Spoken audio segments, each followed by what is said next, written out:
A good afternoon to you all. This is 89.7 Rosary FM, Iraqi Radio, and the program is called Campus Talk, where we normally talk campus life. Though today is a different case. Actually, it's going to be a different case for the whole week. I have a model here. She's a friend, she's a lover, she's a sister, she's everything, literally. If you can talk about a woman and a woman of integrity.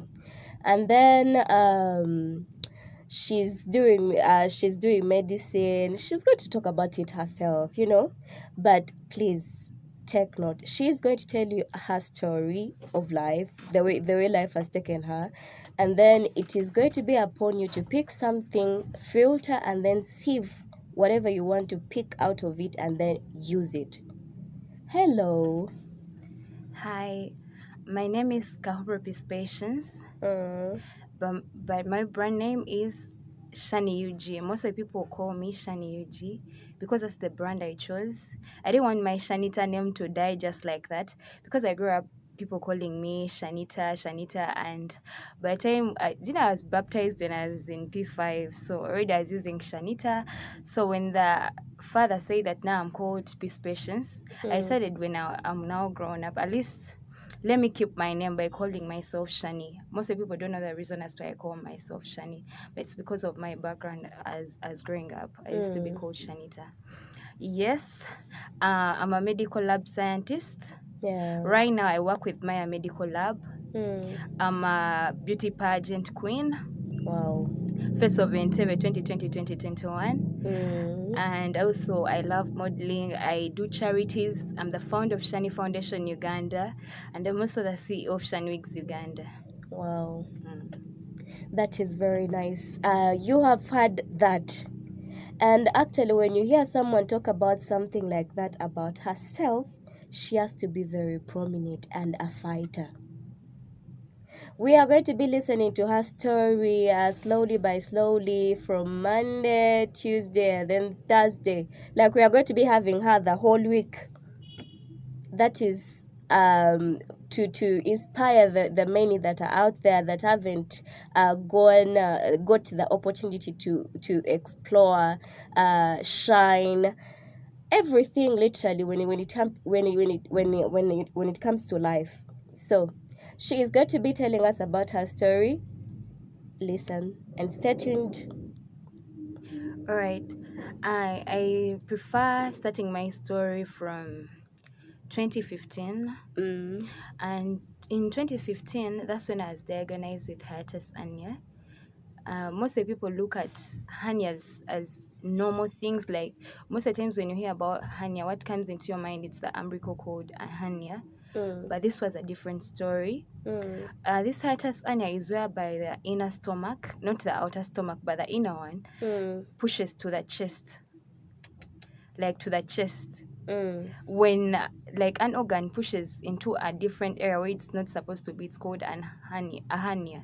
So I had such a condition in 2015, yet as a science student, and I really needed enough concentration. But this is a time whereby I was diagnosed. I was young, but I wasn't allowed to eat anything, like any fries, anything spicy.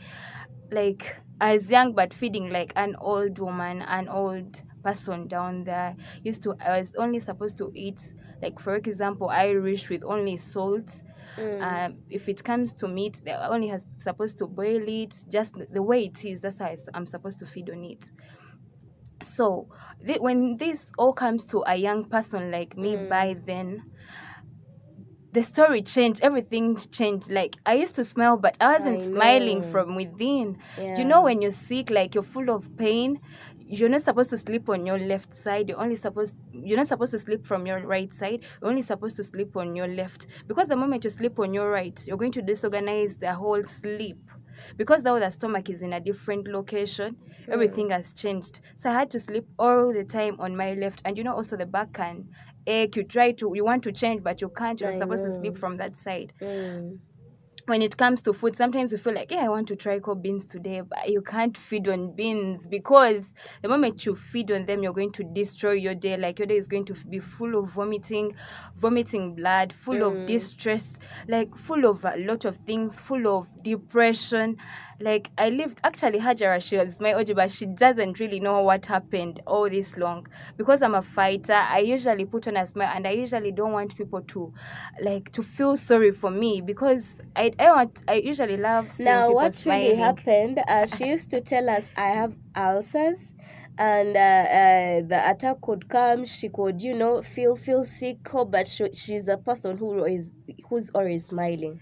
She would always give us smiles and then make us laugh, happy. She would dance around, but then we couldn't even tell the pain that she was in. Yeah, but I was dying. So now, after diagnosing me, we tried to look out for the best surgeon, because the only way out was surgery. By the time they found the hernia, it was already dead. I was already at the dead end. It was already like a stage 4. That's what I can say. And also, when usually you don't treat the hernia, you can die just abruptly, because sometimes the stomach can really go in. And like buli kimu nekyesiba nga tewali kisobola tambula, so that means you can easily die. Then also that too much like resistance of the stomach trying to push to the esophagus, also it can cause cancer. It can cause cancer. So I was directed to, before I went to some hospital here in Kampala. It's a very good hospital.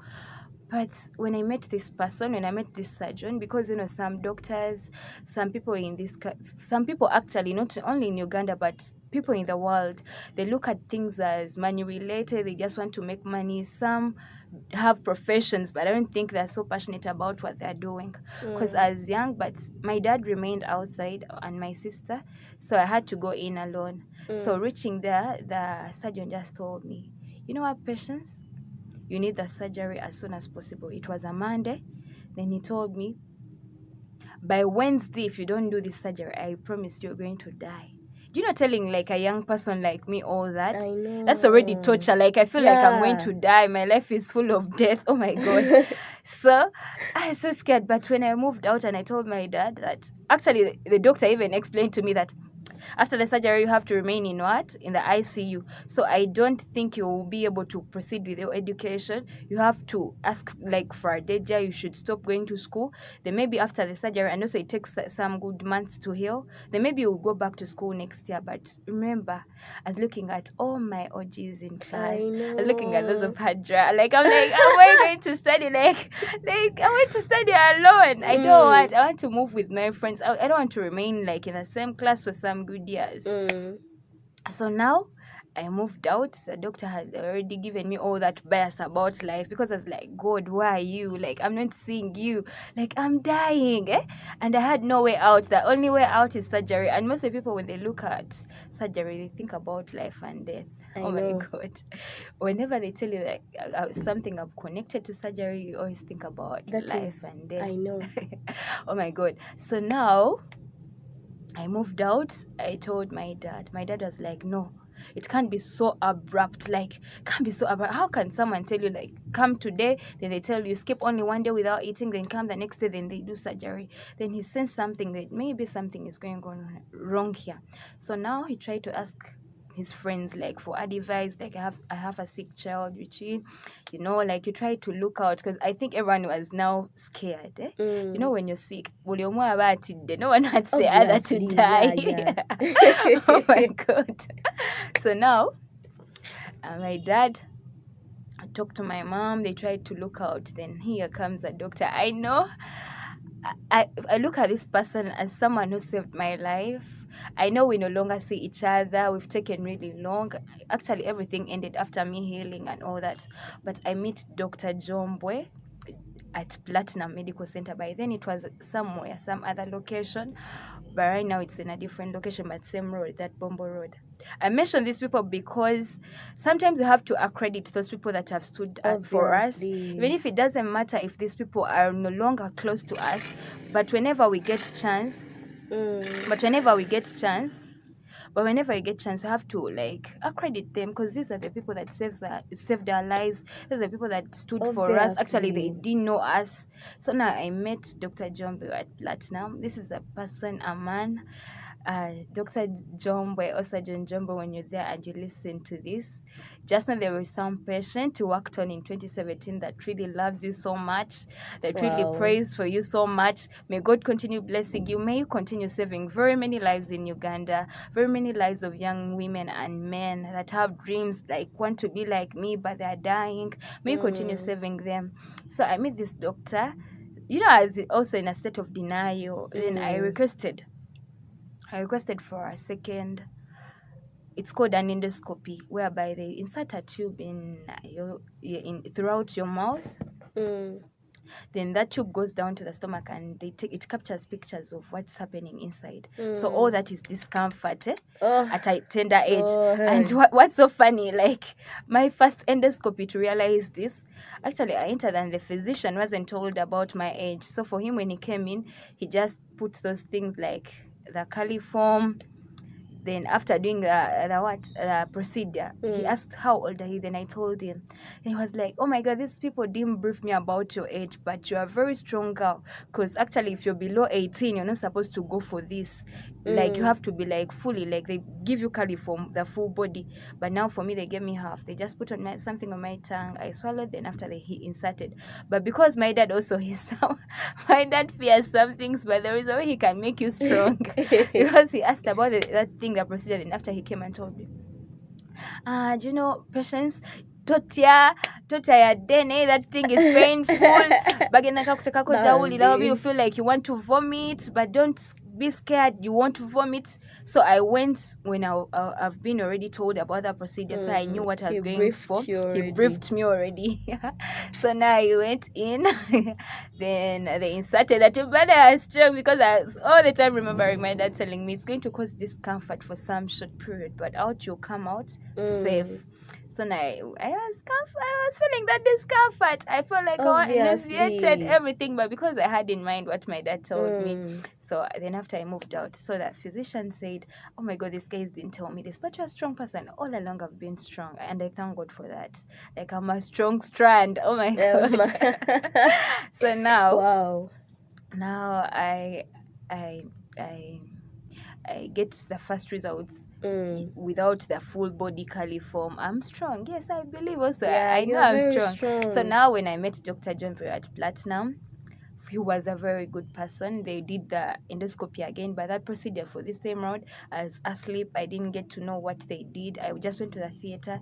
They did the procedure, then they came out with the same results. Because now when you hear about something that is really happening, sometimes we are in denial. But I want to thank my parents. They always gave me chance to think for myself and also make decisions. So now when I requested for the second endoscopy, they didn't hesitate. They allowed me to do it.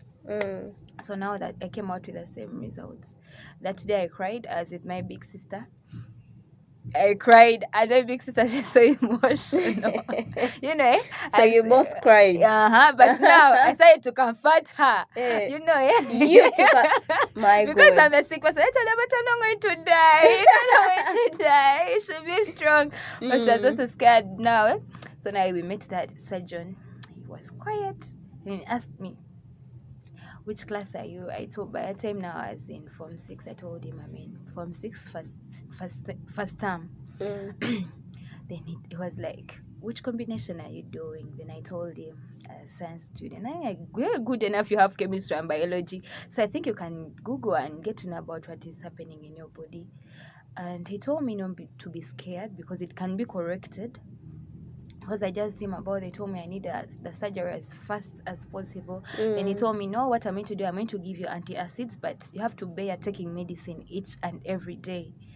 Do you know, taking medicine like food each and every day? Then also he gave me a diet to follow. For how long were you going to take the medicine? For the whole year. Because I didn't want to quit school. I don't want, like, like I didn't want to sit home because of the surgery, because of the disease, and I don't get done with my form 6. I wanted to complete. I was already tired of high school. Oh my god. There you go. You told us those were just painkillers, Okay, like something but, of a sort. yeah, but in also school. hiatus hernia is related to ulcers because it when the stomach, like the valves, the esophagus valves also loosen. When they are connecting the stomach, they will end up, the stomach will be pushing like and pouring acids at that point. So that's why they are related to ulcers. Actually, I can call them like ulcers. So now I used to take those antacids each and every day. That's why sometimes when they were telling you to go home and pick school fees, I used to get that chance. I go to Mr. Lutaya, my HM, and I tell him, Mr. Lutaya, I have some medicine to pick. Because sometimes I used not to have medicine to pick. Because even I was tired of school, you know, when you're sick, you see people eating sambusas. You can't. We are very People are eating. Everyone is enjoying, but for me, I can't. Because even at some point, you used to have aerobics at our school. Yeah. Same our girls' secondary school. Used to have aerobics. That moment. Let me tell you, people, they used to give us aerobics, but people used to argue about it, and people used not to like it. People used to dodge. But right now, people are paying for it. Yeah, but you know, when that's you're true. kids, you don't understand. Yeah. But me, I used not to do exercises sometimes because we used to have the aerobics just after I'm done eating. So I wasn't allowed to exercise when I'm just done eating because things would pour out. That's why even I told you, even my sleeping posture had to change, because when I sleep like flat, oh my god, everything can come out because my valves had loosened. I'm talking this. A moment. I'm very sorry for the interruption, but we are going to go for a very short commercial break and then get back to Shani and her story of life. How has life been to her? How is life to you as well? So this question is also going to you. How is life to you as well? You will be the one next to tell her story or your story to everyone. Okay?